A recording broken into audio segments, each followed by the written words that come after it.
Anger is like drinking poison, hoping the other person gets hurt. I like to think of anger as a secondary emotion. And I don't mean that in the sense of that it comes next, like you feel hurt or someone does something to you and then you feel angry. I mean secondary here as in it is a protective force guarding something more primary, more to the core of who you are. Some kind of vulnerability, some kind of insecurity, or something like that. So in that way, anger is a shield that's trying to protect you either in a very literal, life-threatening way, or protect some kind of vulnerable self-perception you may hold. Now, for the rest of the episode, I'm not going to be considering anger when it's useful in terms of literal life-threatening circumstances. Now, instead, today we're going to be talking about the day-to-day anger, the interpersonal interactions, and those sorts of situations. Because anger absolutely is life-saving when your life is actually on the line. Much better to become angry than it is to become dead. So, with that said, the rest of today is going to be focused on those daily interactions. So again, thinking of anger as a secondary emotion, you can kind of think of it like digging into the ground. The secondary emotion, anger, is on the top, maybe grass, and the primary emotion is what's going to be underneath, so the soil or the vulnerable root system. I think it's really helpful to think of anger in this way, because I think most of us would agree that the vast majority of times that we become anger really didn't help the situation. In fact, I'd be willing to bet that it actually made the situation a lot worse. Sure, anger may end the interaction much sooner, but that doesn't necessarily mean better. Not for the other person, and more likely, not for you either. We can literally look at the detrimental health effects that anger has on you at an individual level. Increased blood pressure, increased anxiety, risk of heart disease, risk of stroke, and those are just some of the immediate heart-pumping moments of anger. It also impacts your interpersonal relationships, your communication, and that can lead to disastrous relationship patterns, which then affect much more long-term mental and physical health conditions. So essentially, you're creating this negative downward spiral that doesn't just affect you or the other persons in that interaction, but it begins to affect every sphere of your life. Every relationship with your group of friends, with your family members, or even just regular people that you meet on daily interactions. On top of that, if you happen to be particularly extroverted in your expression of anger, such as getting into physical altercations or destruction of property, well, now you can tack on legal issues to that as well. A quick reflection following those moments that anger got the best of you reveals pretty quickly that it would have been better to respond in a much different way. And this is where it's really helpful to view anger as this protective force or shield of self-preservation. Because then you can use anger as a marker or a trailhead to begin investigating what part of you actually felt insecure, unstable, or under threat in the moment. Now, of course, this is really hard to do when you're actually in a situation where you're angry, because believe it or not, your brain doesn't distinguish between perceived threats to yourself and actual threats to yourself.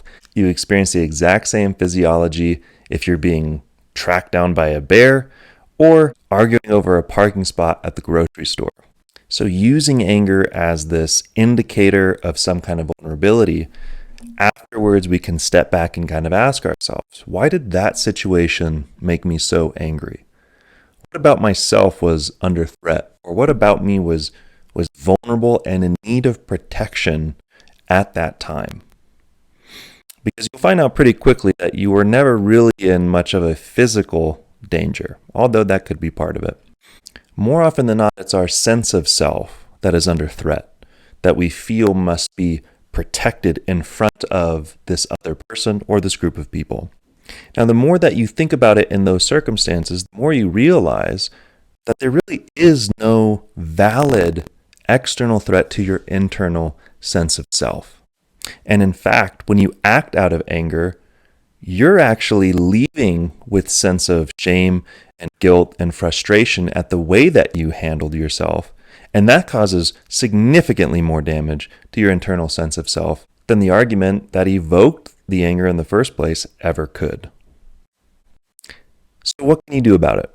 How can we change these patterns of anger that lead to feelings of shame or guilt or regret?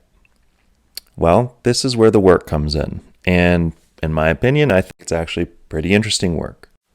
Now, first and foremost, since it's always about a perception of self, an image that we hold of ourselves that is becoming vulnerable to the threat by getting addressed or confronted by another person, then we should start with developing a very strong, solid, cohesive sense of who we are based on our personal values and traits and characteristics that we want to be known for having. The second part is then outlining ways of practicing those values, practicing those traits, practicing those characteristics so that they become habits. Habits only develop out of practice, rehearsal, and consistent conscious effort. It just doesn't happen by coincidence. It happens by purpose. And then reflect on instances that you remember becoming angry. Think about what provoked the anger. When in that situation did you start to feel angry? And then, as we've already covered, asking yourself, what was it within you that felt threatened? What part of you was vulnerable during that interaction? The more you understand your own internal state of being and purposely develop your character, the less angry you're going to be. The more self-possessed you'll become. And the more cohesive and peaceful you'll feel on a daily basis. Now, those approaches are very helpful for long-term growth and long-term change. It's also important to have some tools that you can start to use every day to help release that anger in at least a more neutral and non-destructive way. Now, my first recommendation is always get regular exercise. It doesn't matter what it looks like. If you go running 10 minutes in the morning, 10 minutes at night, or 10 minutes total at some point during the day. If you start to do resistance and weight training, rock climbing, biking, any kind of sport, anything, just make a regular practice of moving your body. The more physically fit you become, the more confident you are, and the less likely you are to resort to anger in order to feel secure. A second approach is grabbing a thick pillow and screaming at the top of your lungs into that pillow. The pillow will muffle the sound enough that it's not going to disrupt neighbors, and more than likely not even anyone in your own household. This allows for a full body release into something in a very non-destructive way. If you've never screamed full out top of your lungs before, this could be a game changer for you. Another alternative would be to get a towel soaking wet and throw it as hard as you can into the shower, into the bathtub, on the bathroom floor, or anywhere else that you don't mind getting a little wet. Again, this is a full body expression in a burst of aggression in a non-destructive way, and that's the goal. Now, with these last two, though, throwing a wet towel or screaming into a pillow, it may also bring to your attention how silly it is. Laughing at yourself is one of the best gifts you can possibly receive and one of the best ways to diminish that feeling of anger. So, yes, it is okay to laugh at yourself. So remember, anger has never helped a situation.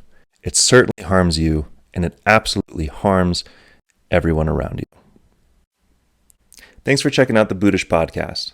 I would love to hear from you about what topics are of interest that I can make future episodes designed around those. Thanks a lot.